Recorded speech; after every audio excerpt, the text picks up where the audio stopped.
two. Coming off the top, y'all know how we do. Listen, I'ma drop a freestyle you can cherish. I'ma send a shout out to the host named Eric. 1, 2, 1, 2. Coming off the top, y'all know how we do. Listen, I'ma drop a freestyle you can cherish. I'ma send a shout out to the host named Eric.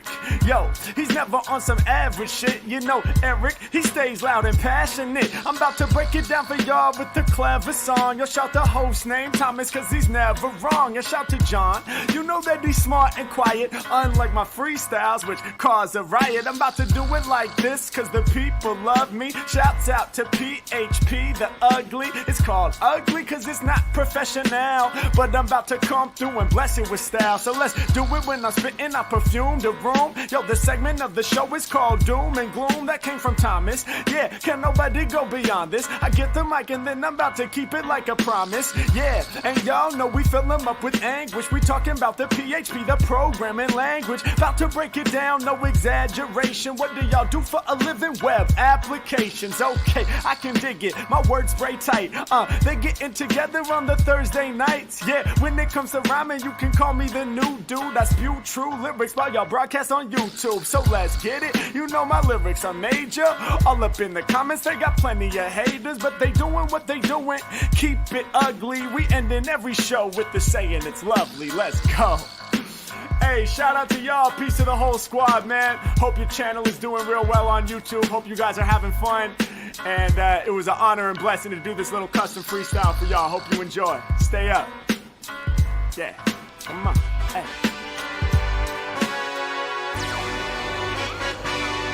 Hey. Yeah. Let's see how you do under pressure. Oh. I've been wanting this shit forever. I've been in the field with whatever they throw at me. Brush it off, pick myself up, moving on to the better. Okay. All right. It's January 18th. We're on episode 368, the karate dubbed version of PHP Ugly Podcast.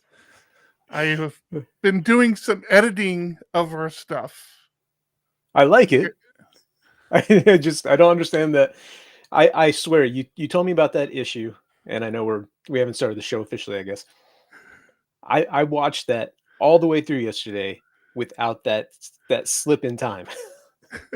Okay. If you're unfamiliar to what you're currently watching, we are a podcast that focuses on the PHP programming language, PHP community, and our business, PHP Architect, as well as PHP Tech, the conference we're running. I'm sure we'll talk about that a little bit. The show's made a little better thanks to some sponsorship, honeybadger.io, and our fantastic supporters on Patreon. We'll talk about all of them a little later in the show. But yeah, so if you're listening to the audio podcast, this first half might not make a lot of sense to you because you don't get to listen to Harry Mack in the beginning of the show. But even if you did, you wouldn't have realized anything's wrong with the show.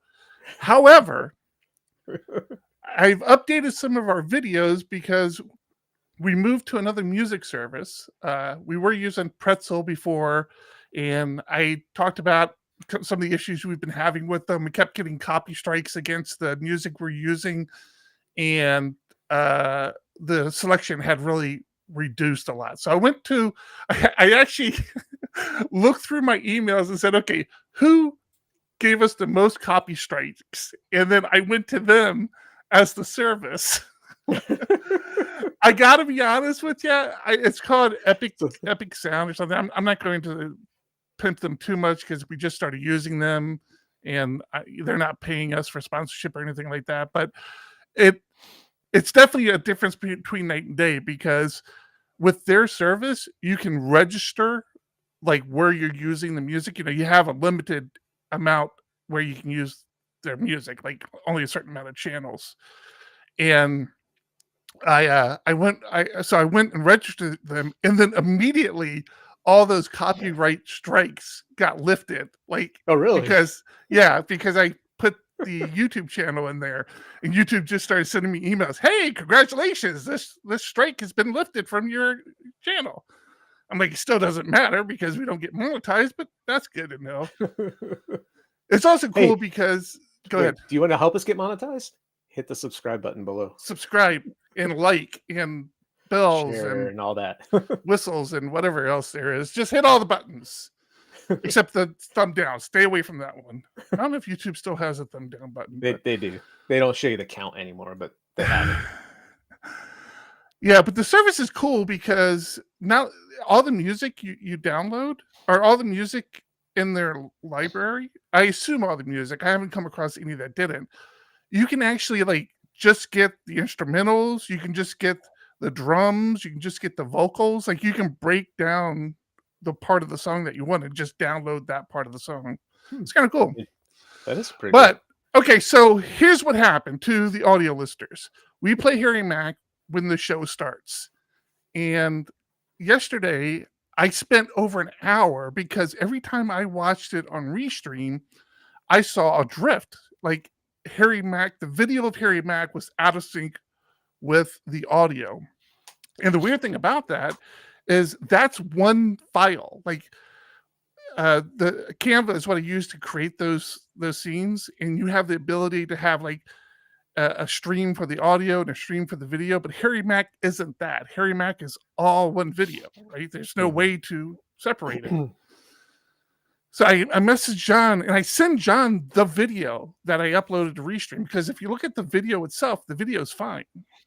I'm like, I don't know what's going on. I wake up this morning and John's like, I don't see what you're talking about.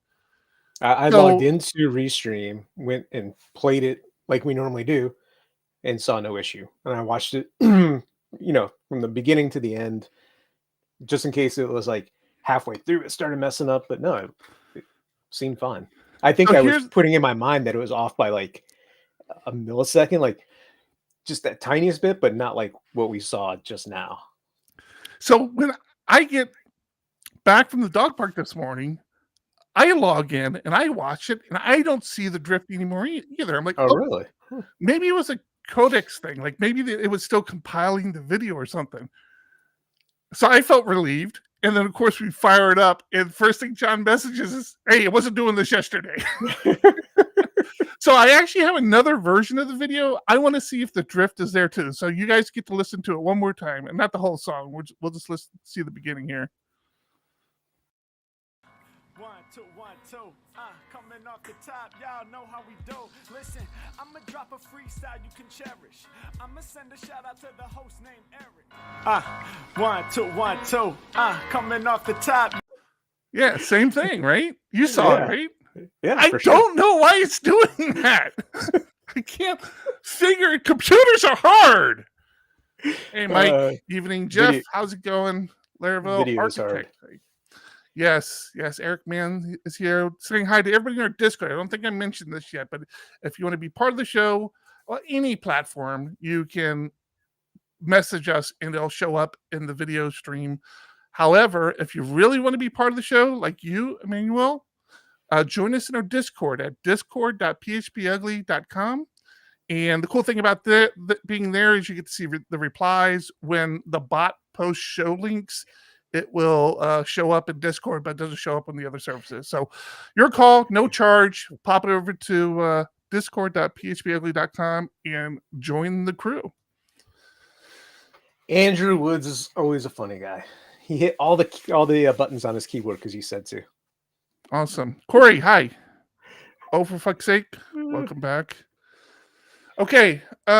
Should we get tech news out of the way? Because you're trying to kill me. You're trying to kill me, Smalls. How am I trying to kill you? You're creating new ticket tiers, and I just don't know what to do with myself. I'm doing all sorts of stuff lately. Let's talk about it. We got some new ticket tiers. I need to update this. Yes, we do. So I got John to compromise something, but before we get there, let's talk about the new ticket tiers. Let's go ahead and talk about your genius here, Condon. I'm assuming you're talking about the money. Yeah. So I went to Eric. I'm like, what if we're a full 3-day conference, and a lot of the other regional conferences are 2 days plus a tutorial day. I was like, well, what if people just can't take 3 days off of work or off of school or whatever's going on? So we decided to come up with a 1-day and 2-day ticket option. So if you can only make it for a little bit of the conference, come out. You get to choose which day you're going to attend. So if you want to look at the schedule and base your decision off of that, go for it. But would love to have you join us. Right. So yeah. So as a consequence to John trying to be nice to people, I get to be the bad guy, and we're ending early bird early, like a lot earlier. I'm not going to end it this week because this is the first week I get to rant about it, but I'm probably going to end it next Friday, and if not next Friday, for sure on the 31st. So if you're interested in getting the cheaper early bird price, even at the 2-day and 1-day ticket prices, yeah, you better do it quick because I'm shutting things down. My whole thing is, okay, well, if people haven't bought early bird by now, they're probably not going to buy it. So I'm killing it. Right. And it was a compromise I had to make because I wanted the 1 and 2-day ticket, and Eric was like, no. You're lucky that's the only other compromise. I tell you what, if somebody hadn't already purchased a 2-day ticket, there was going to be other compromises, but there still might be. I haven't gotten around to that yet. But yeah, I was surprised. It was within a day that we added that somebody bought one. Yeah, it was crazy, right? It's like, what are they looking at? Or like, did that just happen, or were they like watching the prices on the website? Possibly. If you want to go back there, the other thing I did was, instead of you having to email us for quantity discounts, I went ahead and just built it into the price, and you can see it right there. If you're going to buy multiple tickets, we added, if you buy 2, you get a 5% discount. 3, I think it went to 10, and then 4, it went up a little bit more. So if you're bringing your team, again, early bird's going to end soon. There's also a discount on top of that for quantity discounts. So bring your team out, have some fun with us. Yeah, there was we actually had a record day yesterday. A couple of teams bought tickets, packs of tickets. So that was good to see. Always good to see that. So yeah, come out and join us, and be part of the crew, be part of the community. We talked to people that hadn't been to a conference before, and I don't know if my big thing is, how do I reach people that don't know conferences exist? So I started spamming LinkedIn yesterday. That's always a great way. Just start spamming people. Yeah. Now, so it turns, if you have a business starter account, you can send up to like 15 messages a month. Whoa, I can get crazy here. To people that you're not connected to. So I just started reaching out, trying to find PHP developers, especially in that geographic area, to say, hey, did you know conferences exist and you should think about coming out and joining us? But if you've never been to one, it's such a blast, right? You get to hang out with some really cool people, make new friends. So the networking is amazing. Learning new technologies or the current best practices of the time. And at Past Techs, like, amazing things have happened. I think that's where the PHP Fig got started. And it's just so much goes on in just a few days. And if you come out with your team, not only do you get that learning experience, the camaraderie of hanging out and doing stuff, but I've been there with teams in the past before running conferences, and the amount of work you can get done in just a couple of days because you get that brainstorming time. You're not bombarded with stuff you have to get done at the office per se. Maybe you come up with something new that you just weren't doing before. Yeah. A perfect example of that sort of thing is, not only do you get to talk to other great PHP people, and I promise this whole show is not going to be about PHP tech, but like, the thing that always blows me away is you get to interact with the creators of some of the biggest packages, biggest frameworks, biggest tools on the market. Things like PHP Unit, Xdebug, Composer, who is, I don't know, I mean, so Private Packagist, which is run by the creators of Composer, right, John? I'm not lying yet, am I? Right. Nope. Okay. They are going to be a sponsor on the show. So, on the show, I wish on the show at the conference. Not only are they going to be a sponsor, but they're going to give a talk about Composer or packages. I forget which one they're talking about, but they're there for you to interact with. It's for you have questions, you can talk to the people who are behind the actual projects. It's I just love that about just conferences in general. Corey called you out on your speech pattern of you get to interact with the biggest tools on the market. It's supposed to be subliminal, Corey. That's why they call it subliminal messaging. Oh my goodness. All right. This show got off to a weird start. Normally, we start talking. Eric, how's your week been? It was okay.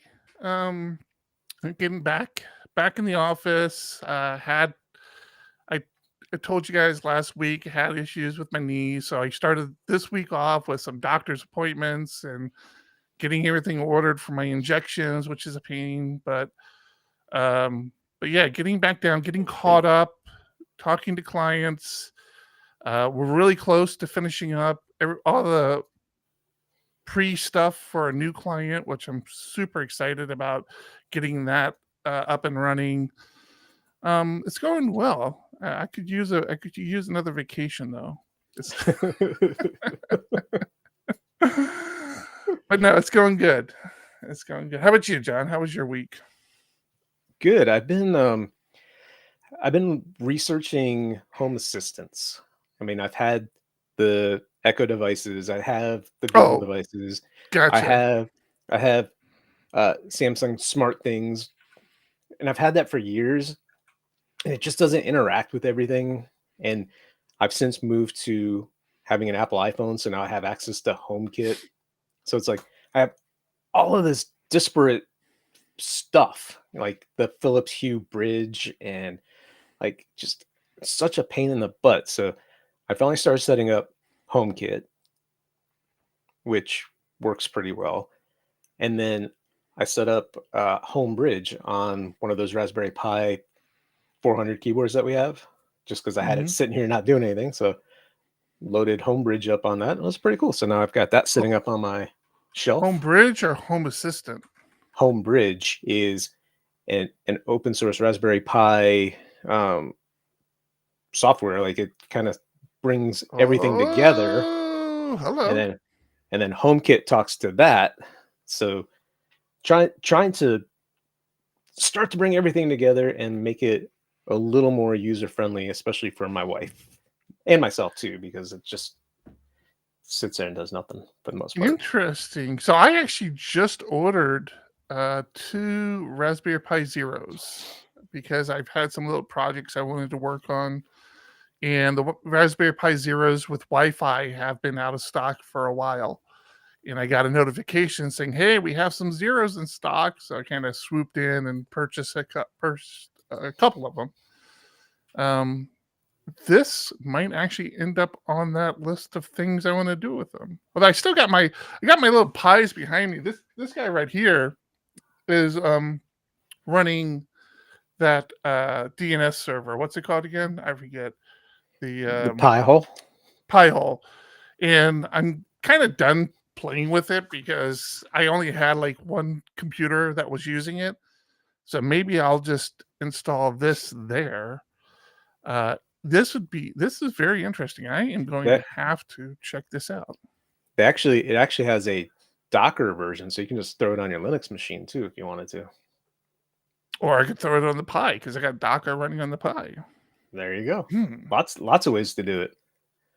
I like it. I like it. I'm gonna have to give this a look. So This I actually, used Home Assistant, which is an open source project that kind of does the same thing, but it's just as cumbersome to use than anything else. It's a pain in the ass. yeah, this actually all started because I'm adding all these LED lights. You know, you inspired me with the ones behind you, and now I'm being inundated with YouTube videos of LED lights, and I'm watching way too many of them. Because some of them look really cool, right? It's like, oh Right. man. And some of Yeah. like buying the separate controller and coding it yourself using something like WLED to actually control it. I'm actually like, man, do I want to replace all my Christmas lights with LEDs? Right? It's Yeah. very easy to go down that rabbit hole. And it seems so much more convenient than the strands of crap I got now. So Yeah. and All right. Go ahead. it's just fun stuff. Yeah. All right. So talking about conferences a little bit, we talked about tech. We're done with tech talk for now. Not going to go back to tech. That's probably a lie. We'll probably go back to tech, but I'm just going to put it out there. I've talked to you guys a lot about Scale, which is very kind of close, near to my heart. It's just a generic open source conference. So that's out there. There is a discount code for Scale, Southern California Linux Expo. If you want to attend, it's in Pasadena, California, which is up the road a little bit. And you can use the discount code UGLY, UGLY, and it'll give you, I think, 50% off your ticket. So give that a look. But we have a new player to the game. I mean, not new player, but somebody else has announced their conference. Laracon. Laracon is getting a little, I don't know what word to use, cowboy. I don't know. They're moving to Dallas, Texas next year, August 27th through the 28th. You can't buy tickets, but you can get on a wait list so that when they do go on sale, you'll have like 15 minutes to buy them because they're doing something right and selling out like crazy. Not sure what it is, but yeah. So Laracon.us, they've updated their website. I don't know any of these people who they have speaking. I'm sure, they're not really worth listening to. You got Taylor. I think he might be behind the framework somehow. Caleb. I heard he has a package out there, Livewire or something. I don't know how good it is. I only talk about it all the time. Nuno, who's my boy. I like Nuno. He hung out with me at Tech. And this prime age guy, I don't know anything about him. He's a dork, I'm sure. You tell him I said that! Because, he'd rather be in Dallas than Chicago. Whatever. It was my idea. I have it on tape that I said it first. So I called dibs, and it was not respected by Laracon. Taylor did not respect it, huh? You did not respect my dibs. Hey, Code Lorex, if you don't want A-Woods to win the naming game, you have to suggest some names. That's just the way it works. How would somebody suggest a name, John? Join us in Discord, discord.phpugly.com, and then it's bang, which, if you're not familiar, the exclamation point, bang title, and give us your title suggestion. Yeah. Knock A-Woods off his podium. Guy's been living large, living off that title money for years now. Hey, let me move that card over for you. Oh, are we done talking about that? I thought there was more to that. You could say it's talking about what? I'm confused now. We're moving on. We're going to move on. Oh, thank you. Did you hear Bitcoin is now being traded on the stock market? I did not hear that. It has like, I don't know a lot about stock market things. So if anybody in Discord wants to help kind of clarify the bullshit I'm about to spiel, that would be great. But I guess there's a ETF, which I'm not sure what an ETF is. So you're not buying Bitcoin, you're buying the Bitcoin ETF, which is the same as buying gold ETFs, because I guess gold was the other one that they did it. But regardless, by it being on the stock exchange, banks have basically acknowledged, hey, this is a real currency. Like that, we need to kind of figure out what the value is going to be by having this exchange out there, so that people can tell us what this is going to, what this should be going for. I don't do stock market stuff. I have a guy for that. I have it's a 401k, so I just blindly throw it into a bucket. I'm like, how much money do I have now? But it's interesting that the financial institutions have basically acknowledged that this is real. This is a real thing. For how long has it been like it's a scam? Like Bitcoin's a scam. It's not something that's actual. Now it is. And this is Bitcoin. This isn't all. This isn't in cryptocurrency in general, where you have these pump and dump schemes of these different coins. This is Bitcoin, the OG cryptocurrency. So yeah, that link will be in our show notes. I really don't have a lot more to say about it. I'm into Bitcoin. I like the concept of a global currency that we can pay people across in another country without a bunch of exchange rates and figuring out all that stuff. I like this. I thought it was cool. I thought I would share with everybody. Yeah, that's all I have to say. John, anything? I want to be more into Bitcoin. I sold all mine so that I could learn how to fly, and I don't have any now, and it makes me sad. But you have the experience of flying now. You really don't want to know, because I left mine in. Like I had pulled out what I had invested plus a good chunk of change for some other stuff, and then I had a amount that I just left in there for years now, and basically forgot about it.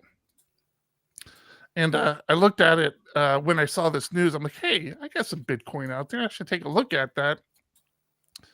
Yeah, it's doing all right. I'm not complaining. Not complaining at all. So, yes. I talked to somebody when I was in Texas, and they swore by it. They're like, it's going to go through these cycles, but it's going to big numbers. Okay. I can't see how it can get. Although I've been saying this for a while, but I can't see how it can keep going up. Like, it just doesn't make sense. But I think that way about gold too. It's like, how does gold keep increasing in value? It's the same gold. Like, nothing is changing about it. Why does it keep going up?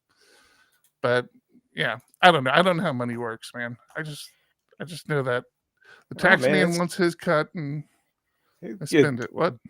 Bitcoin's getting back up to where it was many years ago. Mm-hmm. It's doing bad. So we might be talking Bitcoin a lot again. Back in the day, remember that? Do you want to talk PHP, or do you want to talk business? You want to talk business?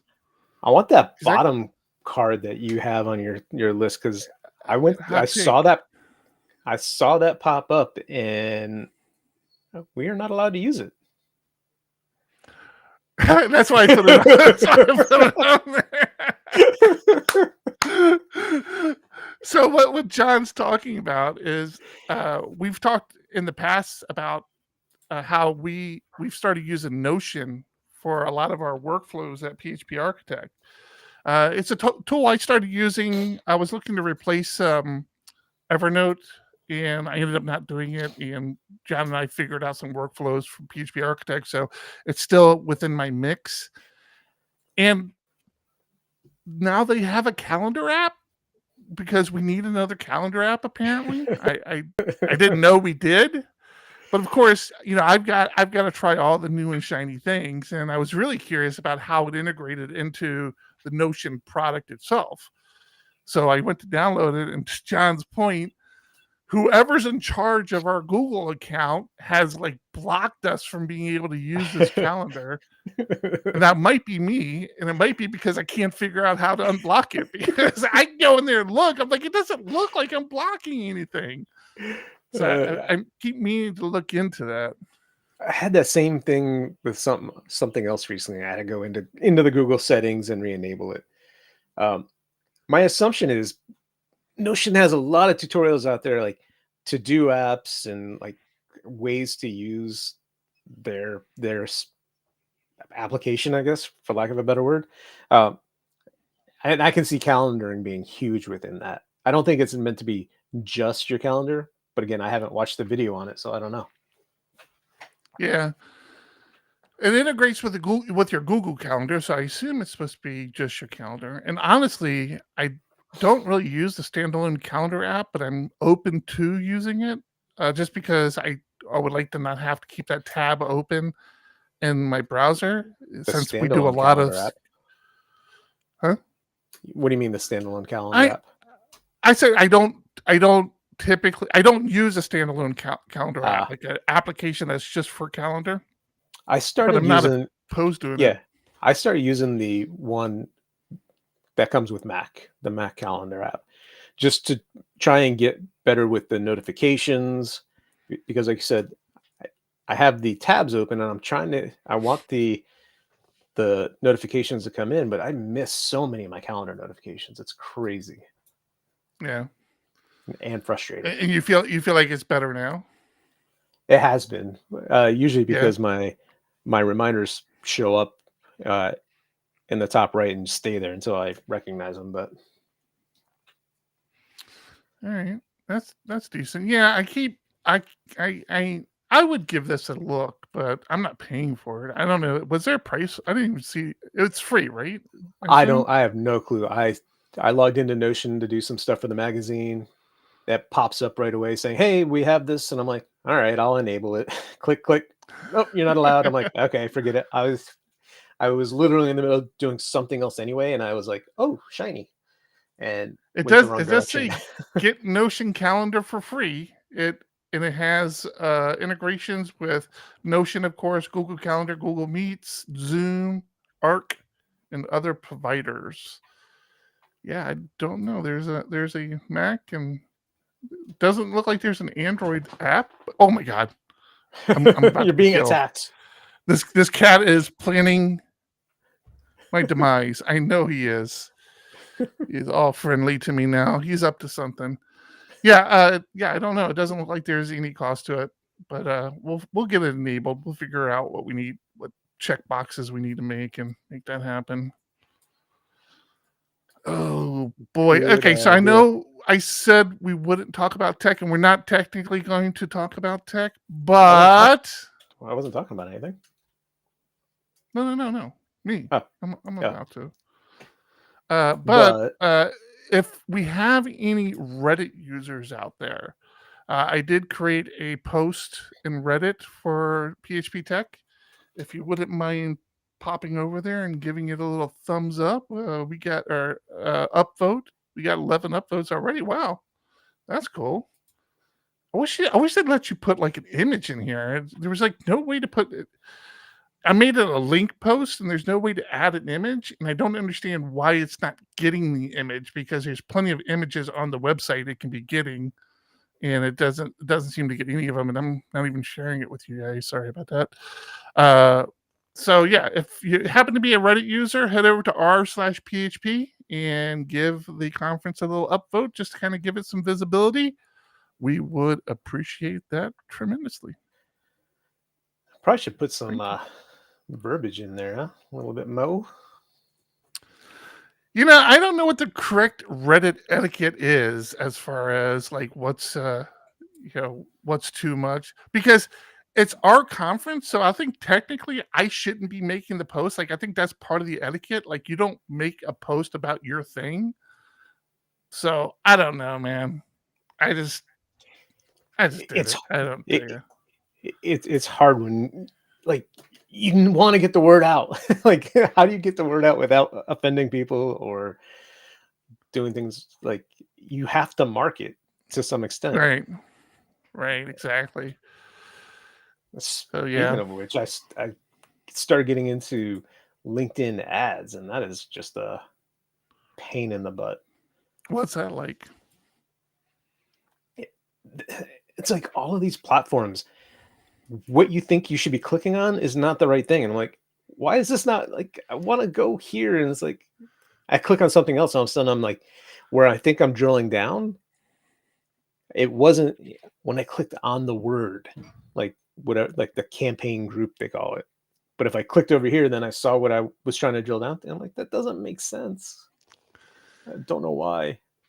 Yeah, I kind of the same. I've been kind of doing a similar dilemma. I wasn't kidding. I have a 401k, and I'm trying to roll it over to my financial institution. And like, no matter what buttons I click, I can't seem to roll it over. I get to like the last step. It says, "Oh, your account doesn't qualify for this type of rollover." I'm like, why? Can you tell me why so I know what to click next time? Why are you rolling over there versus into the business 401k? Or is it just what somebody told you to do? Personal fucking questions here, John. I'm working with a financial advisor. Did you know we had a 401k through the business? Oh yeah, I know, because we pay it for all our employees. We do a match. So if you're interested to having 401k and health benefits, let us know, because we may be bringing on some people. But yeah, no, I definitely knew we had that 401k, and it's a good 401k. But yeah, this is I've been meeting with a financial advisor through my financial institution. We've talked about some different other options that basically can yield a higher percentage, but shouldn't yield a less percentage than where it's at now. You know, none of that's ever guaranteed, and it freaks me out because here in the US, we're coming up on a very weird and crazy election cycle. And there's just no predicting what the market's going to do, regardless of who wins, who loses, or the policies that are implemented for that next 4 years. It's going to be a crazy and wild, like Mr. Toad sort of ride. And that really terrifies me more than anything. But the issue is all of our 401ks, at least, here in the US, I don't know how 401ks work around the world. I don't know any of that stuff. But here in the US, it's all dependent on that stock market we talked about earlier that is recognized in Bitcoin now. That's how crazy the world is. So it's like, unless you really understand what you're doing and you have that granular control over where your money's being invested, it's kind of a crapshoot. For people like me, it's just like, okay, try not to lose all my money. Go, Yep. Nothing guaranteed. We actually had somebody, again, reaching out, trying to get sponsors for tech or people to attend tech, and had somebody internationally saying, listen, your politics are just too crazy right now. I can't do it. Like, oh, seriously? Yeah. I missed that one.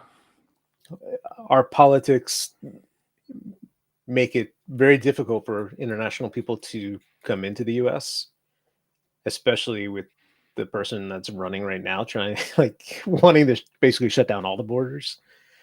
I'm like, it's like, I get it. I wish I could say otherwise, and I'm terrified about what's happening this year, but all right, let's talk about, since you brought up sponsor, let's take a minute, seeing how we're 41 minutes into this week's show, and thank Honey Badger for sponsoring today's show. Thanks to our friends at honeybadger.io for sponsoring this podcast. Monitoring, like web development, can be complicated. There are tons of tools and techniques, but you just want to know that your app is up and that your customers are happy. When your customers encounter a problem, you need clear, actionable intelligence, not walls of charts and reams of logs to tail. That's why they built Honey Badger, the monitoring tool we always wanted. A tool that's there when you need it and gets out of your way when you don't. so that you can keep shipping code, know when critical errors occur, and which customers are affected. Respond instantly when your systems go down. Improve the health of your systems over time and fix problems before your customers can report them. Honeybadger is the application health monitoring tool built for you, the developer who cares about a quality product and happy customers. Be the hero of your team and sign up for a free trial and start monitoring today at honeybadger.io. Setup takes as little as 5 minutes. See what you've been missing and fix it. Once again, that's www.honeybadger.io.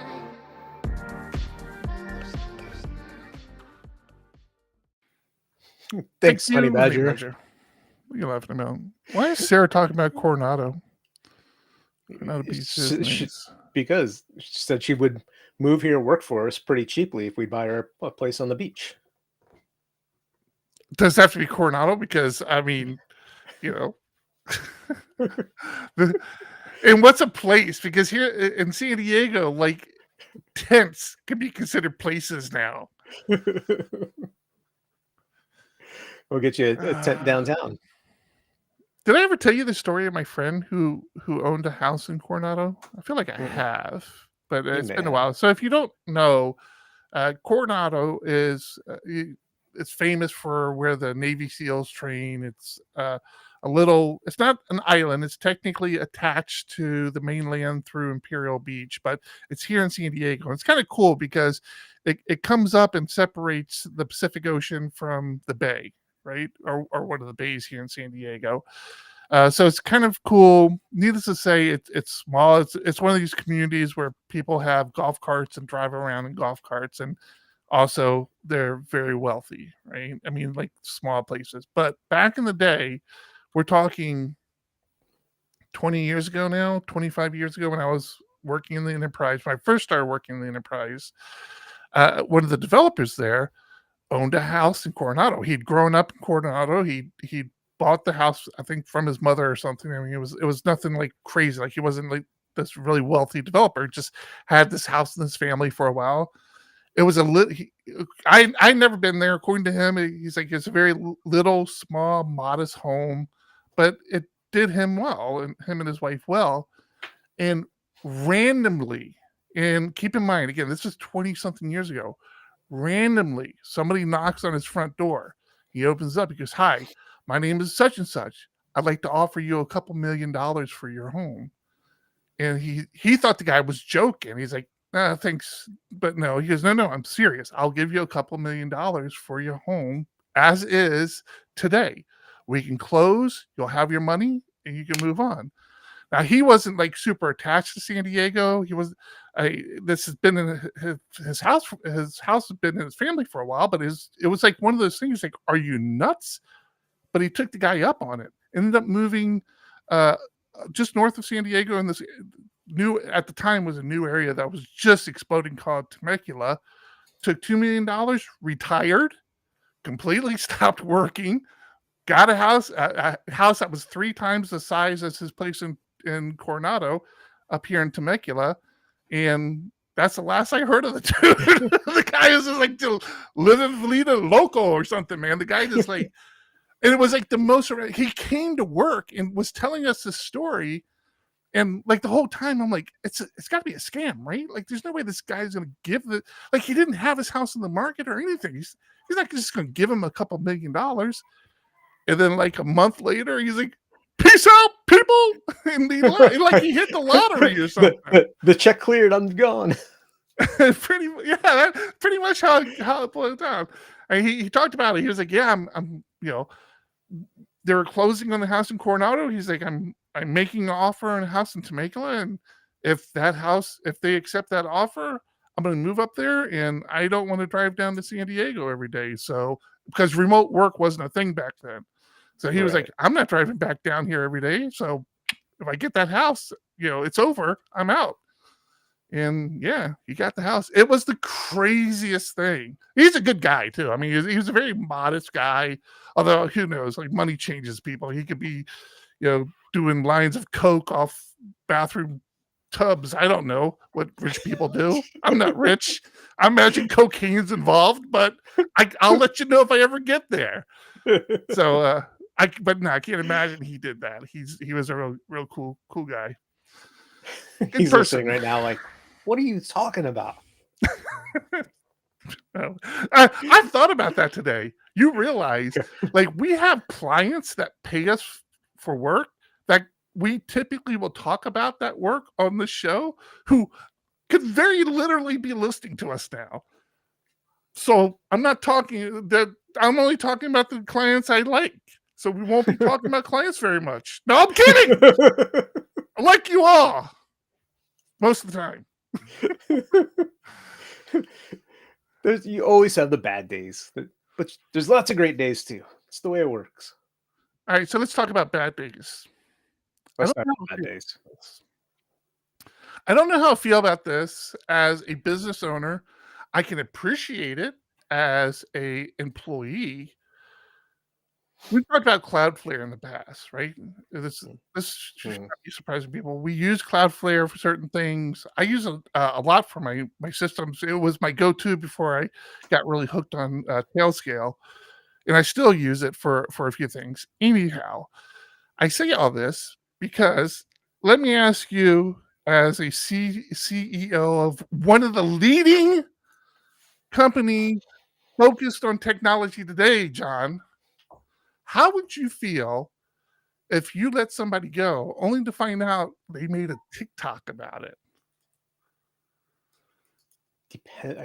I guess I haven't seen this video, so I guess it depends on what the TikTok was and what happened. So, I'm for those watching us live, it should be queuing up and coming in Discord here momentarily. I watched the YouTube channel because that has the actual TikTok in it. Let me share the article though for now. All right, so live, huh? Huh? You're breaking up. I can't. You keep breaking up. What are you trying to say, John? I was saying it was a recorded call. The thing that was posted. Like, if we let somebody go and we had a conversation with them and they recorded it and released that's kind of what happened, right? Right. So clearly they knew they were getting laid off. They didn't record the video, like I assume it was like a Zoom call or something. It's just their phone. It's focused on them. You can hear what's being said, and obviously you can hear her response. And she basically calls him out. She basically says, hey, this is bullshit. So what happens, it's Cloudflare. It's a Cloudflare employee. And again, understand, it's hard to comprehend sometimes because a lot of us are used to working in small shops. PHP Architect is a very small shop. But when you get to enterprise level, or I imagine where Cloudflare is, you're no longer, like, they don't know you. Like, they don't care about you. You are a number in their system that has a weight against it. And I don't mean that to be cynical. I don't mean that to be, oh, hey, don't think that company you work for loves you, because they don't. But that's not the point. It's just the way the world is. But this person kind of calls bullshit, and rightfully so. Essentially, there's like this spiel you'll get, especially in enterprise, but smaller shops do it as well, where it says, oh, hey, we've been looking at your performance metrics, and you're not really meeting up to our standards, so I'm afraid we're just going to have to part ways. And it's meant to be this very nice, polite, we don't think you worked hard enough, so we're going to let you go. But she called him out and brought receipts, basically saying, no, I'm going to stop you right there. What you're saying is not true. Everything I've been doing has been above and beyond what's been expected of me. My manager has told me that, keeping in mind their manager wasn't even on this call. It was some guy from HR, and I don't know who, or a lady from HR and some other person. I don't know who they were in relation to who she was, but she didn't know the HR person for sure. And it was just like one of these, wow, companies just basically make up facts of letting people go. Yep. It's nuts. But yeah, that's the way the world works. How do you feel about this, John? I think I feel like you do. Like as an employer, that sucks. But again, I'm not going to make something up to fire somebody. But as an employee, it's like, go you're fighting for yourself. You're standing up for yourself, which is good, right? Letting people go is never fun. It's never easy. And it shouldn't be. It's the last thing we ever want to do. And again, to your point earlier, we're a small company. We care about all of our employees on a personal level. They're not just numbers. I don't think I'd ever want to be so big. I mean, obviously I want a successful company, but to not know the employees and to not care about the individuals would really suck. Yeah, it's pretty easy. You just got to harden up a little, John. You do it all the time. Yeah, I don't know. Yeah, and I've tried to stop. Like, I fell into that whole pit of, hey, we're a family. Hey, we're a family. You know, our company's a family. And I realized, I'm like, that's not fair. And I shouldn't say that because we're not a Right. family, you know? And if You and I need to let somebody go, I'm going to let somebody go, and I'm not going to loan you money. So piss off. Yeah. But to be fair, I don't loan family money either. You and I had this talk lots, especially early on, where I think we both started on that route, like wanting this tight-knit family type business where we all got along, because there was 3 of us that started Diego Dev back in the day, and unfortunately one of them didn't stay a part of it, but we started it with that mentality of we really want to work together, and we really like, we want to make this a success. And then you start hiring people and you realize, yeah, they were friends when you hired them, you knew them, things were good, but at the end of the day, they want a paycheck. We have to supply a paycheck. To them, it's not a family. It's a job. They're here to do good work, grow as people. And that's the harsh reality of it is, looking at the other side of that coin, our company goes under. They're just out of a job. They find another job. John and I are financially ruined and we have to figure out a way to kind of build our life back up and find a job. Right. So it's and that became the reality to me. It's like, okay, of course they're not going to care about the business as much as I care about the business, because they're not financially invested, and they shouldn't be financially invested. It's not their company. It was something I struggled with a lot, especially early on in the Diego Dev days of, well, why don't they care more about the company? It's like, because they don't need to care more about the company, Eric. I've gotten better. And that's not to say the people who work for us don't care about the company. We work with a great group of people. Most have been with us for 10 plus years at minimum. So I'm not saying that we hire insensitive people who just work 9 to 5 and go home. That's not what I'm implying. I'm saying my expectation out of them, they could have never achieved what I wanted from them initially as, a person in my life, because I didn't see them as employees. I didn't think they saw me as a boss, and that wasn't fair. And so, yeah, so we got great people who work for us. We always have. We try to be careful, slow to hire, quick to fire sort of approach to life. We haven't always been that, but yeah, it's just the reality of the world. Yep. No, I can't wait to go watch this video afterwards. I want to see what happens. Yeah, it's pretty brief. I'm curious about the fallout, because I know different states have different laws as far as what you can record and how you can record people. Right. This is a San Francisco based company.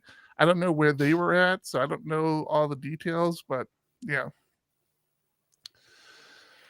But people are giving us a hard time. Yeah, Butter shared a meme Well, what would you say you do here? From the Office Space. Great movie. No, I think our employees do that to us.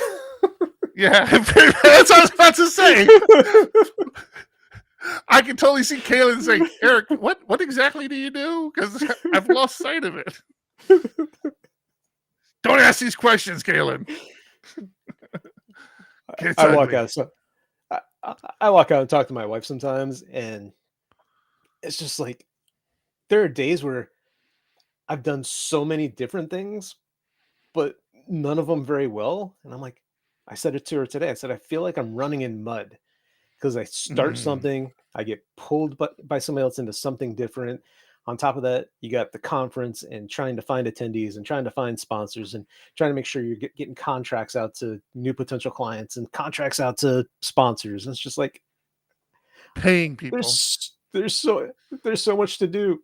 On top of that, answering support emails for PHP Architect. That's like, we don't have a support team. So Eric and I answer the support emails, and there are days where it's like, I just don't want to, and they sit there for way too long, and I feel bad. And it's like, we need to hire a support person. At least to triage them. I mean, that would be nice, and just to follow up. That's the hardest thing about the support tickets is the follow up. You think something's resolved, and then it's not. And that's just like support tickets. Keep in mind for the magazine, these aren't our client support tickets for issues. Where did John go? I lost John. All of a sudden, my connection dropped for a second. That was weird. These are just support tickets for the magazine. Nothing. People are beating us up today. Nothing for client tickets. We typically have, and it's a little bit of a struggle. Each client can have a different ticketing system that they use because they have full companies that they're running off these ticketing systems. So we can't expect them to adhere to any single ticketing system we use. It's quite the juggle to kind of keep all this stuff current. I don't want to burst your bubble, but we're about to add another one to the mix. I know. All right, enough bitching and moaning about how successful our company is. It isn't. Let's take this opportunity to thank our supporters on Patreon, who we would appreciate money from, or we appreciate your money. Thank you very much. Buttery, good news for you. In another 3 years, you'll qualify for a 401k. That's a lie, Buttery. Don't hold me to that, please. I don't know how the laws are in Japan. If you're recording this, I think that's against the law. So don't record this conversation. No recordings of this discussion at all can be. I'll copyright you, strike you, whatever it's called. We're very bad at business, just so you know. We're good developers. We're great developers. I don't know what we were thinking. Oh, yeah. What else? You know what's been bugging me? I'll keep the Patreon people up for now, and then we'll just move on. But so I didn't give you a heads up on this. It is in the Trello, so I'm going to move the card over. I don't know what's going on. I don't know if it's the newest scam out there of getting an Amazon business account. So back in the day, John and I had an Amazon business account for the company. And honestly, I stopped using it because there was no benefit to it. First off, I couldn't use my Prime shipping stuff to it. It seemed like everything I found on the business account was more expensive than on a personal account. So I'm like, why are we using this? This is stupid. Just use your Yeah, we use our personal account with Prime and use a business card for business expenses, and you're good to go. Right. For the last 6 months or so, I get inundated with emails, with phone calls of I'm such and such from Amazon Business, and we'd like to give you a free business account. And I've even told them when they've gotten me on the phone, I'm like, what does it give me? Well, it makes sure you get the best prices and this. I'm like, well, I'm already a Prime member, so are the prices better than Prime? Well, not necessarily better, not necessarily, or not at all. You know, I just drill them Because I figure the longer I keep them on the phone, the less time they have to be on the phone with somebody else. And I just kind of enjoy this stuff. I'm weird like that. But like nobody's ever able to answer why a business account. And is this just some sort of like MLM now? Like what's going on? Well, I don't know about that part, but I think our business is different. We're the owners. We're buying stuff for the business however we want to, right? But if we had employees that needed to buy stuff, I think we could have an account and have set limits or set give certain people access to buy things. So I think there's benefits that way. Not that I didn't dive into it and make sure of that, so I could be making it all up, but that would be my assumption of a business account. Yeah. Our business account all is John just giving people his credit card in Chicago saying, hey, run to Staples and buy these things. And yes, you have to take an Uber, and no, I'm not paying for it. Oh, Chicago. Chicago. It's 96 days away. Is that what it is? Something crazy. What's the temperature in Chicago right now? I don't know. But Sarah, what's the temperature? While you're asking that, I have a pub sub question for you. Do you do much with pub sub, like Pusher or any of the Pub Nub or any of those? No, I used to. I worked with a client I did a bunch of pub sub stuff with, but not recently, no. I asked because there's a big debate going on between me and some other team members on the best way to use pub sub. And we have a couple of different things we use right now that kind of mimic what pub sub is, and it's not great, but it works. And we're trying to standardize and make it better. And one team member is adamant that the events that come through something like PubNub need to be very small and not have any information other than maybe an ID. So the event will come into the browser with an ID. The browser then needs to make an API call to the app and get the latest information. And there's other people on the team that say, well, why not pass this small payload? Because we're only talking 2 or 3 data points. And you send so from the application, you push to the pub sub service. Why not include those 2 or 3 data points so that when it comes into the browser, you already have it, versus application, pub sub, browser, back to application, back to browser. And I understand this point of not including that data makes your application the only source of truth, and you're not passing potentially PII data, because we're talking about a person's name and that's it. No, like, we know there's a million Bob Smiths, so that's not really personally identifiable. But to this point, you're also you have one source of truth, not data out there where you're relying on somebody else's security model. Just wondering if you had opinions on that. Yeah, especially when it's PII. I don't really have a huge opinion on it. But I'm not even before PII. So, this was just little packets of data. So where you want the little packets of data? I'm torn on that additional API call back to the application that originally sent the message. So it's that going in a full circle. You're only using the pub sub service to be, to get that real-time connection with the browser versus having to also maintain a WebSocket connection. Yeah.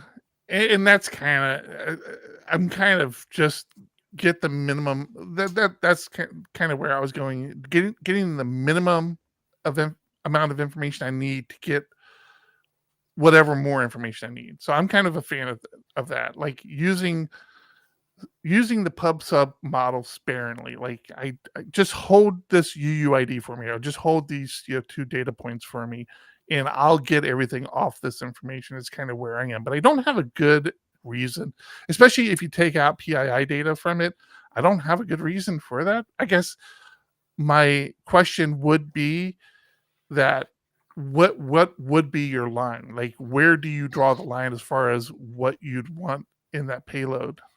Right. And that's the hard part. It's knowing what's going into the UI and the real-time part of it and what's updating. It's not a lot, but we had people in Discord already say that data gets outdated, queues get backed up. Yeah, That's a good point. Yeah, that's a really good point. All that. It's just becomes hard because you've already done the query to get the data, to push it, to query it again. Yeah. Okay. Listen, I hate to quickly end the show, but I know Mr. Congdon here has a hard stop.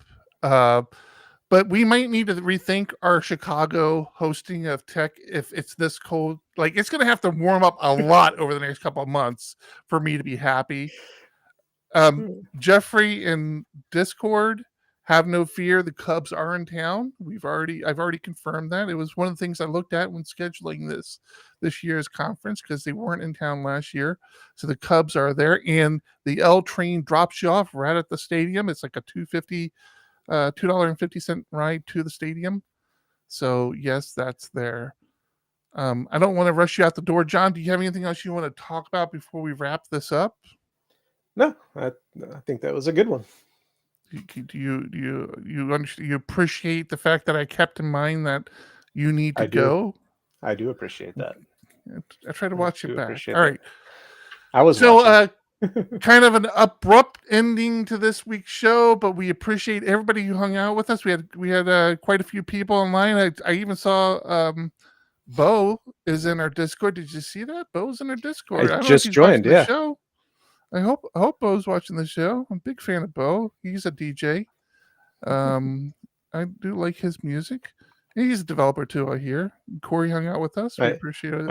I feel bad. I think he's just freshly looking for a job as well. I think I saw that.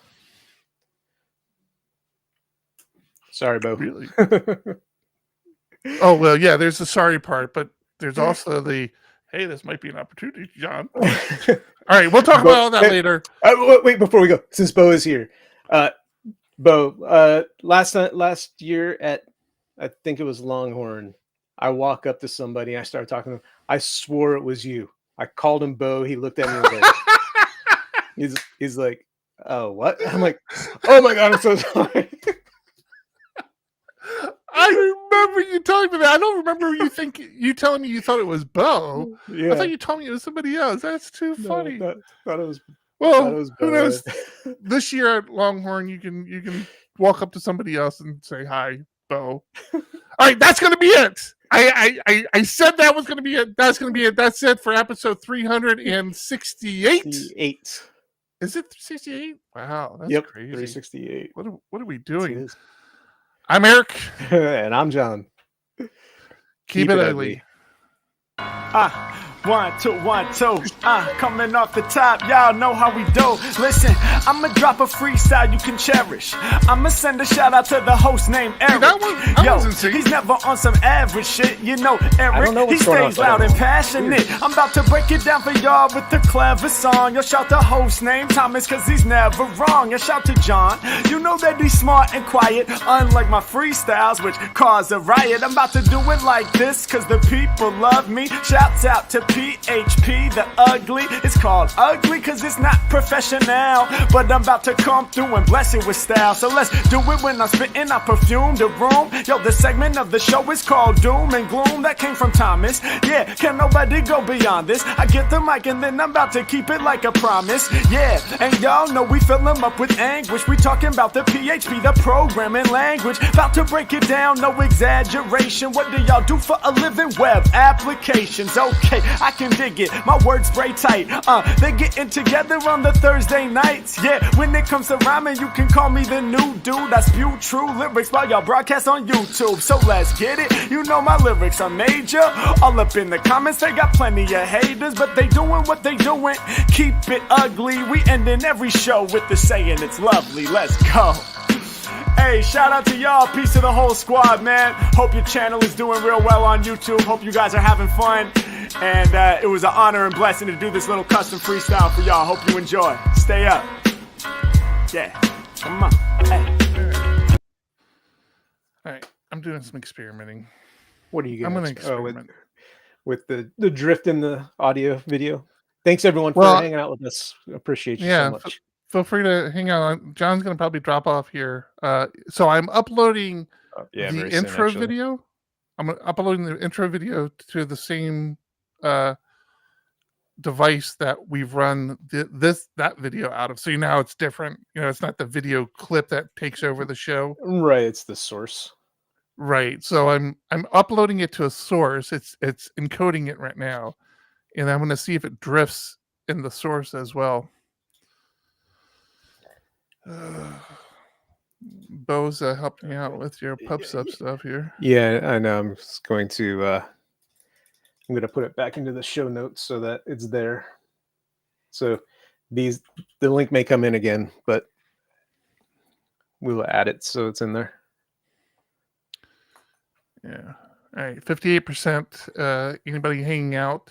If this is your first time listening to the show, you're wondering what's going on, this is the after show. We hang out typically for about 15-20 minutes, although John's going to be bouncing here pretty soon. Got to get my kid to drums. Drums? Yeah, he's been doing drum class for a year and a half, 2 years now. You hate your life, huh? Have a kid banging on drums. So Santa one year brought him up a full drum kit, and it's sitting right outside on the other side of my wall here. And my wife asked me today, she's like, is it okay if he practices drums? I'm like, no. And she goes, oh, you're recording, that's right. So she went in and like, if you're gonna do it now. And he's like, nah. What's funny about that is John's kids have done multiple musical instruments, including the piano.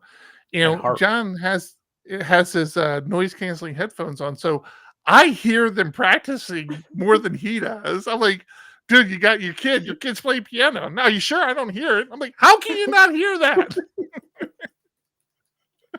I love noise canceling headphones. Yeah, my little ones start playing harp as well as piano, so we have that here. And my wife and I are both like, they're doing music classes, but they're not practicing, and we don't want to be like, old school parenting, like you got to practice at least 30 minutes a day. But at the same time, it's like, can you at least go practice a little bit? like, yeah. Do you really have an interest in this? Don't do this for us. Do it for you. Corey, if you're still with us in Discord, did you ever pick up the Big Bang?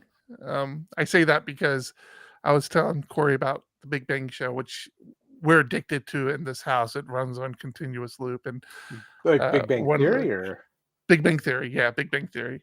Yeah. Okay. Yeah. And one of the characters played the same musical instrument that Corey plays. Corey is a remarkable person. I don't know how many conversations you've had with him, but very, very. I'm not going to overshare because I have a tendency to do that. Okay, so she said it. Cello, yeah, the cello guy. She's absolutely remarkable, and she told me she played the cello, and of course I'm like, oh yeah, I am going to share this part because it pissed me off. Like, she basically picked up programming on a whim. She's like, let me try this and see if I can do this. And, of course, she's great at it, and she plays the cello. So I referenced the Big Bang Theory to her, and she's like, are you kidding me? He plays the cello? And I'm like, yeah. And the actor actually plays the cello. The actor who plays Leonard actually plays the cello, and it was just funny. And then Amy Farrell, or Amy, the Blossom from back in the day. I forget the actress's name, but she plays Mayim Bialik. There you go. Yeah. You want to know another thing that you don't want to hear? She's also Sure. vegan. Why do you act like I have an issue with vegans? I don't. I have an issue with people. I'm not going to get into that. I am very supportive of people who have dietary restrictions and stuff, and try to find places that we can all enjoy to eat at. So I don't have. You said something to her about it, and I'm like, dude, that's not nice. I don't have a problem with vegans. All right, no. Let's see if let's see if this plays. I'm gonna play this real quick. Oh, all right, and then I'm dropping. Okay, let me. What did I do? I loaded the wrong one. Oh, I loaded the wrong one. Here we go. All right, let's see if this drift is here. 1, 2, 1, 2. Coming off the top, y'all know how we do. Listen, I'ma drop a freestyle you can cherish. I'ma send a shout out to the host named Eric. 1, 2, 1, 2. Coming off the top, No, y'all know how we not do. there. Listen, I'ma drop a free. That is the same video. That's the exact same video. I don't understand what's happening. I'm gonna have to open up a ticket with Restream. Why do you care which one it is? The source versus the other one. Is there a Because- difference? Yeah, this one, 1, 2, 1, 2. that takes over the whole stream. Oh, It does we're away with muted. the chat. We're muted. We're off camera, so we can kind of do whatever we're doing. Yeah, I don't know. I'm gonna play it one more time to see if it's. 1, 2, 1, 2. Coming off the top, y'all know how we do. Listen, I'ma drop a freestyle you can cherish. I'ma send a shout out to the host named Eric. 1, 2, 1, 2. Coming off the top, y'all know how we do. Listen. That time it didn't drift, right? No, it did not. I don't What- get it. I don't know what's happening. Wasn't that the same thing you just did though? The source? No, that was the video clip because we're muted. was it? Didn't you see it took up the whole screen? I thought that was source that did that. I'm so confused on which one does which. So in the interface, the one that says video clips to the right under Right. design, Mhm. those take over the stream. So whenever you click on one of those, that's the whole stream. Anything to the left, you add the source. Yeah. Oh, I see. I get it now. Alright. What was the thought process of starting Harry Mack's song with the picking up the Scotch glass and then starting it again with him? Because that's what everybody wants to hear. They don't want to hear anything else. So I play it like the show's starting. Get your drink. Harry Mack's playing, and then the show start actually. it. Gotcha. Yeah. Cool. All right. Wish I could stick around, but I gotta run out. I don't. I wish you'd leave already. Peace out. Thanks, everyone. Thanks, Bye. everybody. We're gonna end the stream. Talk to you later. I was gonna say, I don't have a leave. I don't have a leave button without the. Oh yeah, we'll end the stream. Talk to you guys later. All right. Thanks for hanging out Bye. with us. Bye.